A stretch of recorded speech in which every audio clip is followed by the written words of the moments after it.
Hey everybody, this is Jeremy from the Bureau Brood. Today we're talking about Kozilek.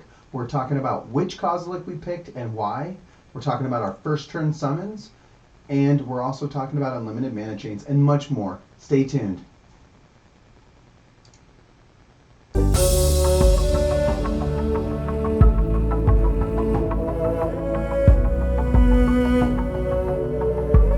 Kozilek and which Kozilek we picked and which one is better. And my personal opinion is I think they're both good. I think they both have benefits, and I think they both are fantastic commanders to use. I actually ended up picking Kozilek Butcher of Truth. So I love the Annihilator ability. It is one of my favorite abilities. It is the reason why Eldrazi is my favorite race, because it has the potential of so much board control that it's unstoppable. You can have protection from any color, you can have invincibilities, and it doesn't matter. Annihilation will take them out because it forcefully makes you sacrifice permanents. And that alone is, in my opinion, the best ability in the game. So, with that said, let's take a deep dive into actually the Commander deck box. So this is actually made by HAAWK. The link is down below. It's beautiful. It's got actually a commander sleeve like the other one. It's got where you can put your dice in. I kind of themed this like the Urza one as well. So it's got the theme of how the Planeswalkers, Jace and Chandra and all them, decided to vanquish Kozilek and his brood. Emrakul and his brood, I should say. And then we kind of got the dice that have the theme for it too. These are the blood spattered. Get some damage going. So the first thing to talk about is the first turn summons. And the first turn summon is very simple. You essentially only need 7 mana. Yeah, 7 mana. But the thing is there's a lot of mana rocks in this deck. You have 7 mana first turn is so hard, especially with the Lightning Greaves and the Geo Golem. But it is doable, and that's what it shows you. It shows you that it is doable. And honestly, I've brought out Kozilek with the Geo Golem. People always hate when he comes out. It's a sad sight for them. The next one is kind of the same variant. It's still Lightning Greaves Geode, but it just shows you that there's different elements of mana that you can do. Even on the first one, I think Crystalline Veins is a colorless where you can sacrifice it for 2 colorless, and it's the same as Mana Crypt for 1 turn, so it would do the same thing. And the next we want to talk about is the control. So the big thing here is this is just a main control piece. Like if you have him and you have 10 mana, you can always pull him from your sideboard and play it. And this essentially negates any mana abilities. So they can't tap any abilities. So any type of mana abilities are inaccessible. Essentially winning you the game if this guy can stay alive on board. So that's great. The first infinite mana chain we want to talk about, though, is the lands. So lands are a big part in this deck because of Crucible of Worlds. And what we're going to talk about now is we are actually going to talk about the rings with Scorched Ruins. So essentially, this is 4 mana that it's producing, and that can untap lands. So this costs 3 mana to untap 4 mana land, which essentially is infinite 1 mana. Sweet and perfect. The next one is kind of the same variant. It's the Lotus Field, so it produces 3, but with the Forsaken Monument, where it produces an additional 1, it's 4. So the 3 cost outweighs the 4, and it makes it unlimited. And that's why the Forsaken is actually a huge step in a lot of the mana chains. I don't have it in a lot of them because you kind of know if you have it out, it produces an additional 1, and that just makes all of your other artifacts that cost 2 turn into 3, 3 turn into 4, and then the 4 is where you can kind of hit the sweet spot. The 3 you can hit the sweet spot too, but you need the Vaulted Construct, and that's what we're going to talk about here. So another one is the Voltic Construct and the Metal Worker. So all you essentially have to do is just show 2 artifacts. If you show 2, you get 4 mana for each one you show, and you can just keep on untapping him unlimitedly. The same goes for the Metal Worker, but this one you would need 4. Well, you would still need 4 to untap, so it would give you 3. He's actually kind of a key component into this deck. He's used synergistically with both keys, so I think he's great. And even just with 1 key, even if you can only untap him once, you don't have the rings out, it's still a big potential because you can have up to 6 to 10 mana for both hits, and that's huge. The next one is the basic one, guys. Come on, everybody knows it. Basalt and Rings. It's a colorless deck. This is gonna be in it. You know, I like it. It's simple. The next one is Everflowing Chalice. So this one you have to get it to 4. Pretty simple for this deck because to get 8 mana is not that hard. And just do the infinite mana trigger. Next one up is the Paladin Mirror. So I like this just because it's a mana rock for 3. He's great, but he can also be converted into, with the Forsaken Monument, an unlimited trigger, so I thought that was kind of cool as well. Something to add in there. And here's where we get into the Karn. So we wanted to make Karn a little bit more usable with the control, so we also have him in the Voltic Construct, where he basically makes this Thran Dynamo a artifact creature, and then you are able to untap artifact creatures to make this an unlimited mana chain. And I kind of wanted to show you that it's for every one that costs 3, because it gives you 3. Because it gives you 1 unlimited mana every cycle, which is great. And what I'm showing you here is it does it with the Gilded Lotus, and then you can also use the other Karn as well. So both Karns do the same thing. You have to make sure that you have the 1 mana floating to do all this, but yeah. You tap this, you use that 1 mana to float, and then you untap it with that. So that's how you do it.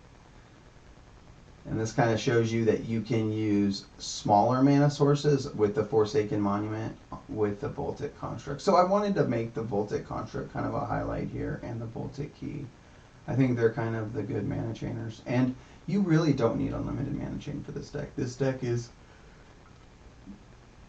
it's nasty. It gets Kozilek out really quick. I've beat the Urza deck on 4th turn with this deck. I would have beat him another turn. It would have been 5th turn because I was able to bring Kozilek out 4th turn again when we played. But I didn't have the Greaves like I did on 4th turn to win the game. So he was able to win on 5th turn with my Urza deck. So yeah, this deck is fun. It's really good. And see, this shows you that it's the 3 color list with the Forsaken Monument, which makes it 4. And then the rings can hit. And these are the unlimited mana chains for the deck. There's more, but it shows you kind of the basic generalistic sides of it. Like there's because we have the Chromium, which give taps for 5 colorless. You can use that as well, but it just kind of shows you that anything over 3 can be used in certain elements, and everything over 4 mana can be used in other elements for the Voltic Key and the Voltic Construct. So let's actually go into the deck now. So the deck is actually a masterpiece. This thing is beautiful. It has the big creatures, and what I mean by this is yeah, it's going to be a little harder to get them out. Sure, we understand that, but the thing is when they're out, they make an impact immediately as soon as they get out, and I think it's great. Except the bottom 2. This guy, he's a card fetch and he's a mana rock because the first card is reduced by 2, which is fantastic. So he would be a great card to get out. This one, also another way to fetch mana as well as disrupt in case that something that was in their top 4 was something they needed. The City Scraper Leveler. This guy is essentially, you guys got to think of him as a little mini Ulamog. Whenever he's brought out, he basically kills him on um, a non-land permanent. Sorry, a non-land permanent. And then whenever he attacks, he does the same thing. So he kind of actually has like a targeted Annihilator 1 ability when he attacks. And then when he's brought out, he kind of has the Amul mod where you remove target from non-land permanent, which I think is great. And his Unearth ability is still cool too, because you can remove 2 more, as well as have him come out as an 8/8 hitter. The Platinum Empyrean, your life total can't change. If you're getting hit too much and you need to bring something out, there's a bunch of fetch, like specific fetch in here to bring him out and make it to where it's easier for you to win the game. This, for Reincarnation, gives you Graveyard. This one I've actually played more often than not, and people hate this card. Hate it.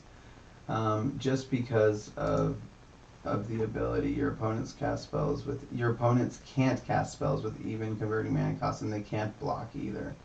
And honestly, the even converting mana cost is it's a lot more beneficial than you think. Like, I've won games because people can't play 2 and 4 costing spells. So it was pretty nasty. Should have saved that counterspell. And then next we have actually Kozilek the Great Distortion. So fantastic card. We actually got all of the gods in here, all of the legendaries, and that's what makes this deck really good, is because there is so many legendaries. So it's really synergistical with the Thran Temporal Gateway, and we have other things with high synergy as well. And like you saw in a lot of the infinite mana, you got the Metalworker. The Quicksilver Amulet is for sure one of the better picks. The Thran Temporal Gateway, I want to say, is probably the best pick, because this can summon out any legendary, artifact, sagas, or historics. And honestly, everything that you want to summon out is either an artifact or a legendary. So for 4 mana, you can essentially bring out anything. It'd be disgusting to have Temporal Gateway with Firing Sea and Portal. So it would just be pretty good. And so these are the really high synergy cards, the ones that bring out the minions a little bit quicker than everything else. The control, we have the 3 different boots, or the cloak and then the 2 boots. So these give us the ability to hit immediately, and also have the ability to cloak ourselves so we don't get destroyed or targeted. And I like that. Commander's Plate, you essentially get all colors protection from. So you put that on Kozilek and it's game over. For the removal, we have the Firing Sea and Portal, and we have the Spirit Dragon, as well as All Is Dust. So the Spirit Dragon's ability, exile each permanent with a converted mana cost of X or less. That's 1 or more colors. So it keeps you safe because you're colorless, but it removes everybody else, which I think is fantastic. And yeah, he's what I consider my board removal for sure. Next we have Mana Rocks. So Mana Rocks are huge in this deck.